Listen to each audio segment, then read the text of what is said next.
بسم اللہ الرحمن الرحیم نحمدہ و نصلی علی رسولہ الکریم اما بعد اعوذ باللہ من الشیطان الرجیم فاما الزبد فیذهب جفاء واما ما ينفع الناس فيمكث في الارض كذلك يضرب الله الامثال صدق اللہ العظیم۔ کسی شاعر نے کہا ہے کہ تم نے چاہا ہی نہیں حالات بدل سکتے تھے، میرے آنسو تیری آنکھوں سے نکل سکتے تھے، 2 قدم ساتھ میرے چل کے تو دیکھا ہوتا، خود بخود تیرے خیالات بدل سکتے تھے، تم تو ٹھہرے ہی رہے جھیل کے پانی کی طرح، دریا ہوتے تو بہت دور نکل سکتے تھے، تم نے الفاظ کی تاثیر کو پرکھا ہی نہیں، نرم لہجے سے تو پتھر بھی پگھل سکتے تھے۔ میں آپ لوگوں کے صبر کو آزمانا نہیں چاہتا، بلکہ آپ لوگوں کی صبح سے لے کر کے اب تک اتنی لمبی نشست پر آپ لوگوں کو مبارکباد دوں گا۔ بہت کارآمد، بہت مفید باتیں علماء کرام کے ذریعے سے آپ حضرات کے سامنے آئی، خاص طور پر حضرت مولانا عمرین محفوظ رحمانی صاحب، مولانا افتخار سالک صاحب، مفتی حسنین صاحب اور ہمارے مہمان مولانا صلاح الدین سیفی صاحب، ان حضرات کے ذریعے سے آپ حضرات تک جو باتیں پہنچی ہیں، اب میں سمجھتا ہوں کہ اس پر مزید کچھ کہنا ایسا ہے جیسے مخمل پر ٹاٹ کا پیمان لگا۔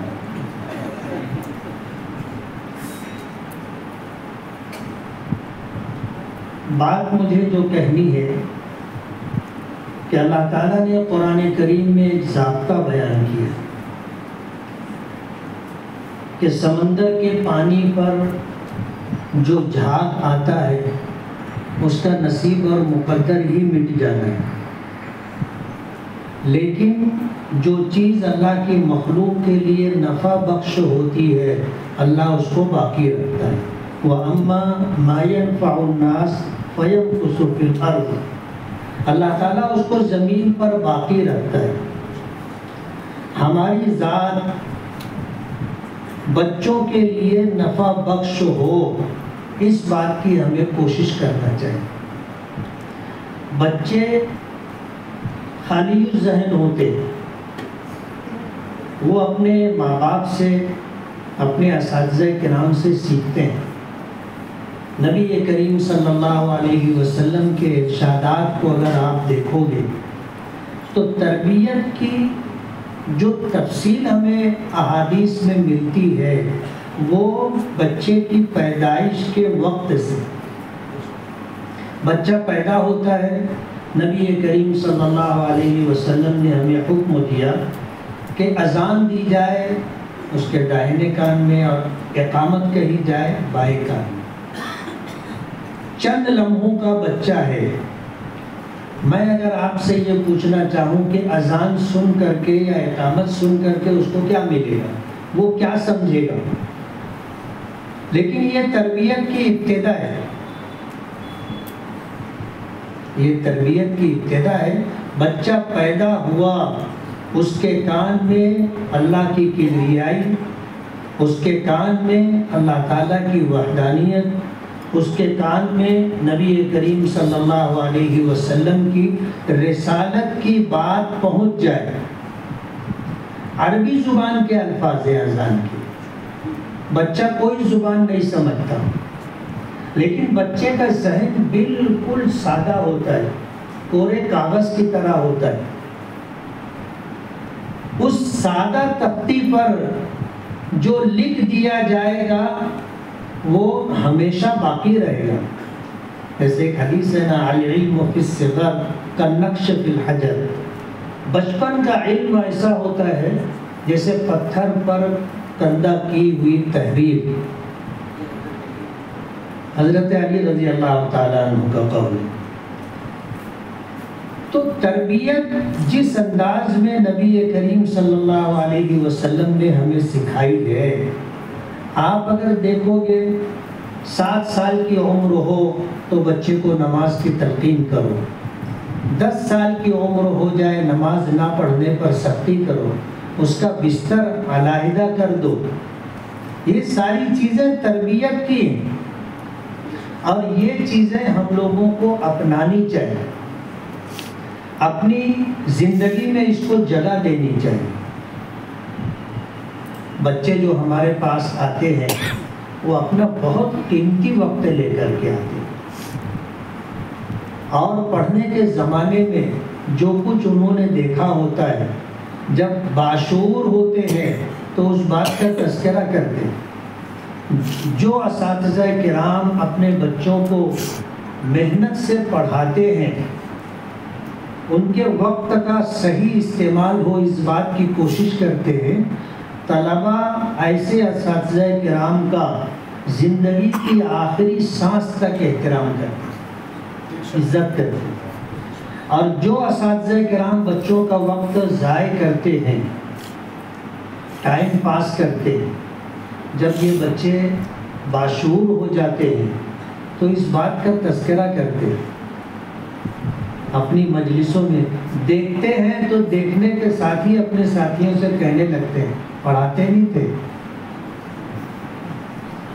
اور آج تو یہ بات عام ہو گئی، ہمارے اساتذہ مکتب میں مدرسے میں موبائل کا استعمال کرتے ہیں۔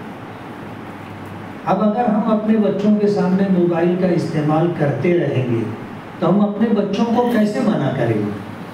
اور اگر ہم منع کریں گے تو وہ ہماری بات کیوں مانیں گے؟ کبھی بھی نہیں مانیں گے۔ اس لیے ضرورت اس بات کی ہے کہ ہم آنے والے بچوں کے وقت کا صحیح استعمال کریں، اور اس پر بہت تفصیل سے آپ حضرات کے سامنے بات آ چکی ہے۔ مجھے تو بس قرآن کریم کی ایک آیت میں نے پڑھی تھی کہ جو چیز نفع بخش ہوتی ہے اللہ اس کو باقی رکھتے ہیں۔ اور یہ بچے ابھی جیسے کسی نے یہ بات کہی، مولانا صلاح الدین سیفی صاحب نے، کہ آپ آج جو ہیں ہمارے سامنے چہرے انفرادی طور پر دیکھا جائے تو ایک شخص ہے، لیکن اس کے پیچھے طلبہ کی ایک فوج ہے۔ آپ سے جو پڑھیں گے بچے، وہ بچے کل کسی اور کو پڑھائیں گے، اور یہ ایک سلسلہ ہوگا، کہاں تک جائے گا اللہ بہتر جانتا ہے۔ اگر آپ نے اپنا تدریسی زمانہ صحیح معنوں میں اخلاص کے ساتھ بچوں کی تعلیم اور تربیت پر خرچ کیا تو یہ چیز انشاءاللہ ہمارے لیے نجات کا باعث ہوگی۔ آج کا یہ پروگرام کہ تعلیم کی تربیت اور تربیت کی تعلیم، اس عنوان سے رکھا گیا۔ 2 جملے لیکن بہت معنی خیز ہیں، اور یہ بات اکثر لوگوں نے کہی کہ ہمارے یہاں تعلیم پر تو زور دیا جاتا ہے لیکن تربیت پر زور نہیں دیا جاتا۔ اور آپ اس بات کو جانتے ہیں کہ سبھی بچے ایک جیسا ذہن لے کر کے نہیں آتے۔ بعض بہت ذہین بچے ہوتے ہیں، بعض متوسط طبقے سے تعلق رکھتے ہیں، بعض بچے غبی اور کن ذہن ہوتے ہیں۔ اب ظاہر بات ہے، نصاب ایک ہے، استاذ ایک ہے، طلبہ کی ایک جماعت ہے۔ کچھ بچے اس میں اعلیٰ نمبرات بلکہ امتیازی نمبرات حاصل کرتے ہیں، کچھ متوسط نمبرات حاصل کرتے ہیں، کچھ جو ہے اس سے نیچے ہوتے ہیں ادنیٰ درجے میں، کچھ ایسے بھی ہوتے ہیں جو ناکام ہو جاتے ہیں۔ نصاب ایک ہے، استاذ ایک ہے۔ اس لیے مفتی سعید صاحب پالنپوری رحمۃ اللہ علیہ نے اپنے درس میں یہ بات کہی تھی کہ ہم پڑھاتے ہیں، جو بہت ذہین طبقہ ہوتا ہے وہ کہیں اور چلا جاتا ہے، متوسط درجے کے جو طلبہ ہوتے ہیں یا جن کو ہم غبی یا کن ذہن سمجھتے ہیں، ایسے بچے ہی دین کی خدمت کرتے ہیں، مسجدوں میں امامت کریں گے۔ میں اگر میری یہ بات سے آپ یہ نہ سمجھیں کہ ہم سب جو ہے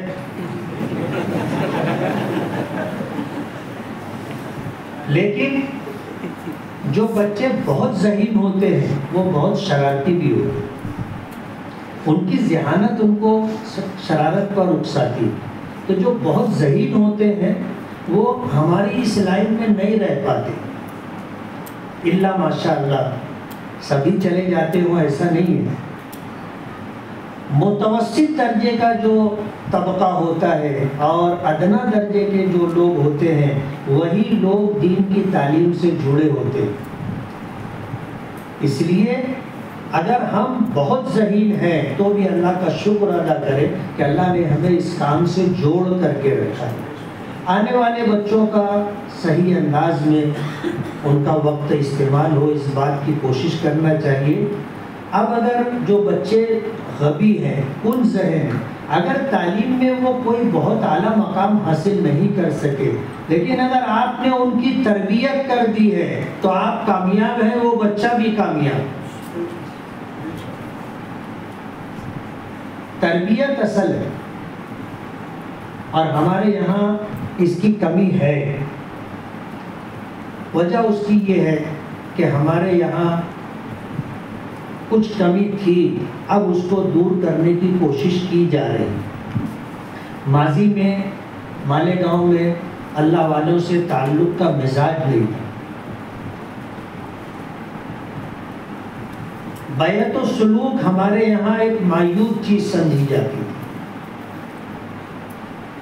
جبکہ قرآن کریم میں ہے یا ایھا الذین آمنوا اتقوا اللہ وکونوا مع الصادقین، اللہ سے ڈرو اور سچے لوگوں کے ساتھ رہو۔ الحمدللہ ہمارے یہاں 1980 کے بعد سے تبدیلی آئی،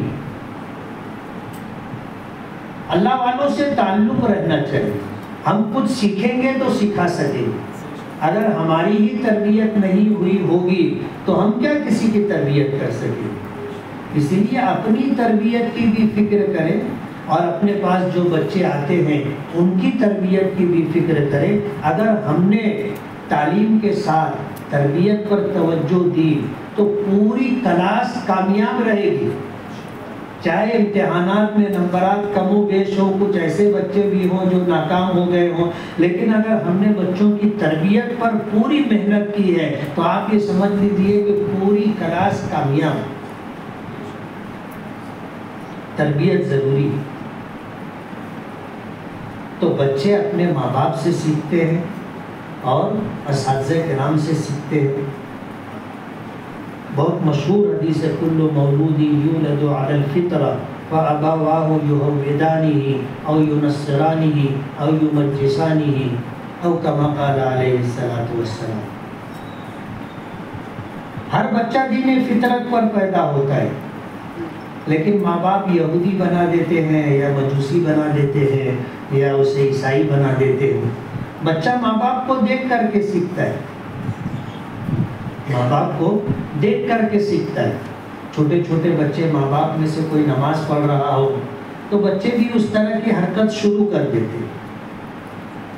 اگر ہمارا تربیت کا نظام مکمل ہوگا تو انشاءاللہ ایک ایسی فضا بنے گی اور ایک ایسا سماج وجود میں آئے گا جو دین و دنیا دونوں اعتبار سے کامیاب ہوگا۔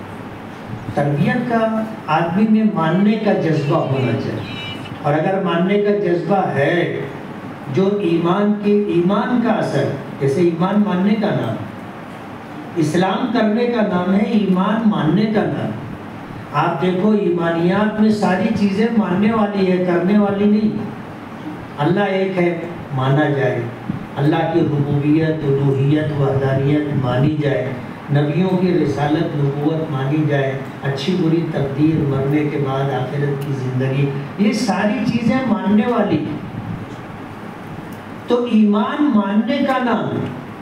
اگر ہمارے اندر ماننے کا جذبہ نہیں ہے تو ہماری تربیت میں کمی ہے، اور ایمان پر ایمان کے بارے میں ہمیں سوچنا پڑے گا. ایمان ماننے کا نام ہے.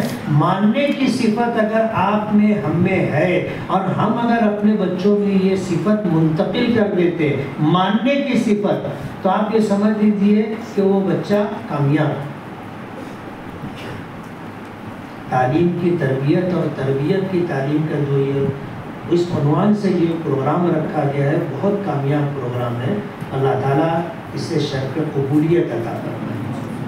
اور ہم نے جو امیدیں اور توقعات اس پروگرام سے وابستہ کر رکھی ہے, اللہ تعالیٰ اس سے بڑھ کر کے ہمیں عطا فرمائے. ہم میں کا ہر شخص اپنی جگہ ایک اہم شخص ہے, اور مکتب میں پڑھانا کوئی معمولی خدمت نہیں ہے. ہم لوگ ایسا سمجھتے ہیں کہ جو بخاری شریف پڑھائے گا, جو حدیث کی کتابیں پڑھائے گا, جو فن کی بڑی بڑی کتابیں پڑھائے گا, وہ بڑا استاد. اور جو مکتب میں پڑھاتا ہے آج ہمارے نزدیک اس کی کوئی خاص اہمیت نہیں. لیکن آپ اپنے طور پر اس بات کو سمجھ لیجئے کہ نبی کریم صلی اللہ علیہ وسلم نے فرمایا خیرکم من تعلم القرآن وعلمہ, یا خیرکم من تعلم القرآن او علمہ. میں ڈابھیل میں عربی اول سے دورے تک پڑھا. میرے استاذ تجوید کے مرحوم قاری احمد اللہ صاحب, اللہ ان کے درجات کو بلند فرمائے, قرآن کریم سے ایسا شغف تھا. میں جب تک ڈابھیل رہا مسلسل تجوید پڑھتا رہا. پہلے حفظ کی روایت پڑھی, پھر قرات سبع پڑھا, پھر قرات ثلاثہ پڑھا, پھر قرات عشرہ پڑھا, اخیر تک پڑھتا رہا. اخیر تک قاری احمد اللہ صاحب کا اپنا ایک معمول تھا, ان کا ایک اپنا نظام تھا. اور اگر یہ کہا جائے کہ ہندوستان میں قرات سبع و عشرہ کے احیاء کے لیے جو کوشش انہوں نے کی ہے, پورے ہندوستان میں آج ایسا کوئی استاذ نہیں. بہت کم وہ تھے, مقرر نہیں تھے, لیکن معلم اور مدرس بہت اچھے تھے. آج میں سمجھتا ہوں کہ بالواسطہ یا بلا واسطہ لاکھوں کی تعداد میں ان کے شاگرد ہیں. ہمارے مالیگاؤں میں بھی بہت لوگ. تو قرآن کریم کی خدمت کوئی معمولی خدمت نہیں ہے. میں جب ڈابھیل جاتا تھا ڈانٹتے تھے اور کہتے تھے بخاری پڑھاتا ہے, قرآن شریف بھی پڑھاتا ہے. چاہت یہ تھی کہ تجوید پڑھاؤں, میں قرآن کریم پڑھاؤں, لیکن بس وہ ایک ایسا نظام بنا کہ میں تدریسی سلسلے میں درجہ عالمیت میں رہا, تجوید پڑھا نہیں سکا. جب جاتا تھا ان کا تقاضا یہی ہوتا تھا کہ تجوید پڑھا, قرآن کریم پڑھا, اور آپ قرآن کریم پڑھاتے ہو. ابھی ایک واقعہ مولانا افتخار ثالث صاحب نے سنایا, منہ سے خوشبو آنے والا ہوتا, یہ قرآن کریم کی وجہ سے تھی. اس لیے آپ لوگ بہت اہم ہو اور بہت بنیادی کام کر رہے ہو. تھوڑا سا ہم لوگ اپنے کام کی ترتیب بنا لیں, اور آج جو کارآمد اور مفید باتیں محاضرے کی شکل میں ہمارے سامنے آئی ہیں, یہ کوئی معمولی بات نہیں ہے. محاضر نے بڑی محنت کے ساتھ اس کو تیار کیا ہے. ان کا تجربہ بھی شامل ہے اور ان کی کوشش بھی کہ آپ کے لیے کارآمد اور مفید باتیں کہاں سے مل سکتی ہیں, اس کو انہوں نے کتنی کتابوں کا مطالعہ کرنے کے بعد لا کر کے آپ کے سامنے رکھا ہے. حالانکہ آدھے گھنٹے کا محاضرہ, 20 منٹ کا محاضرہ, لیکن اس کے پیچھے ان کی ایک لمبی محنت ہے. یہ اسی وقت کارآمد اور مفید ہوگی جب ہم اس کو اپنا کر کے اس کو عملی جامہ پہنائیں گے. کریں گے نا انشاءاللہ. اذان کی آواز سن رہے ہو, وقت کافی ہو چکا ہے. بس بہت کارآمد اور مفید باتیں ہمارے اساتذہ کرام نے, علماء کرام نے آپ حضرات کے سامنے رکھی. اللہ تعالیٰ ہمیں عمل کی توفیق عطا فرمائے۔ حضرت کی اجازت سے ایک پروگرام ہم نے اپنے شہر میں شروع کیا ہے، مشن ہیلتھی لائف۔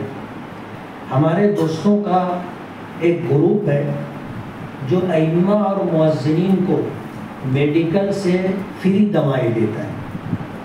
آپ میں کچھ لوگ ہوں گے جن کو بوقت ضرورت اس سے استفادے کا موقع ملا ہوگا۔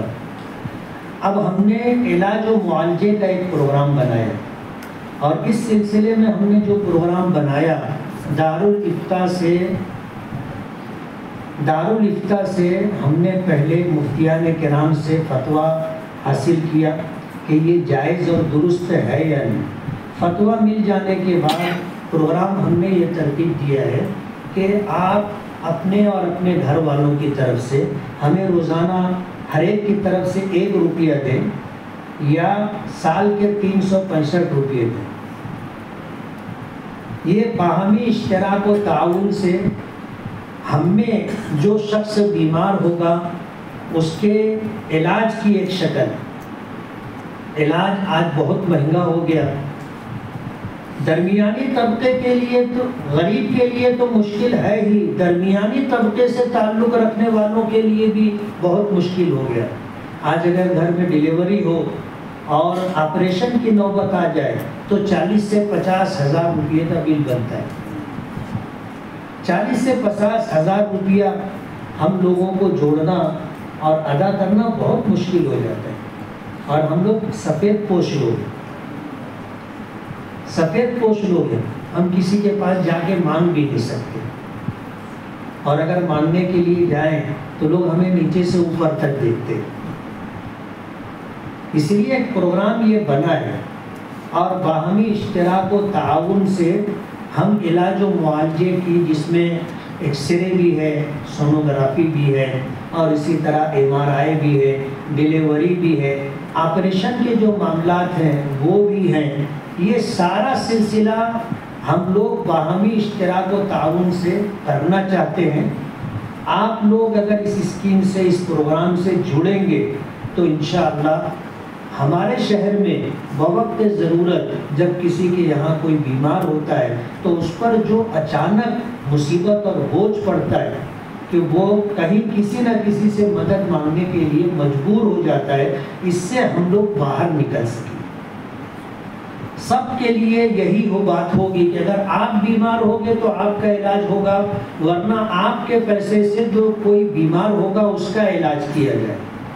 شہر کے اندر ایک پروگرام یہ کیا جا رہا ہے، فرمان ٹرسٹ کے ذمہ داروں کی طرف سے ہے، میں بھی سرپرستی کر رہا ہوں، اور آپ نے سنا ہوگا سیفی ہاسپٹل بمبئی، باورا سماج سے تعلق رکھنے والے ہر فرد کے لیے انہوں نے اس چیز کو اپنے پروگرام میں رکھا ہے، کہ تمہیں گھر کے ہر فرد کی طرف سے سالانہ اتنا دینا ہے۔ آج سیفی ہاسپٹل میں جب کوئی باورا جاتا ہے اس کا فری میں علاج ہوتا ہے، مفت میں علاج ہوتا ہے۔ یہ کام ہم بھی کر سکتے۔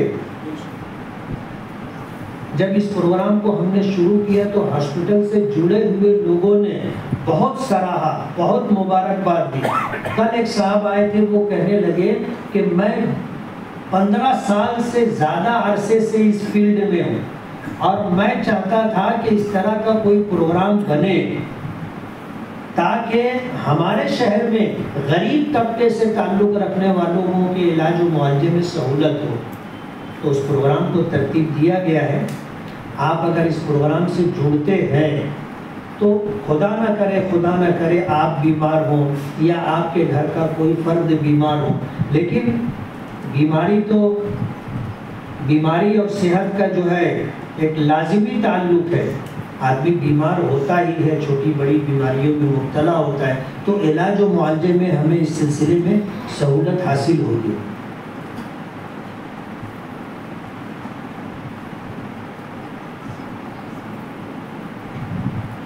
کسی نے چٹھی بھیجی ہے،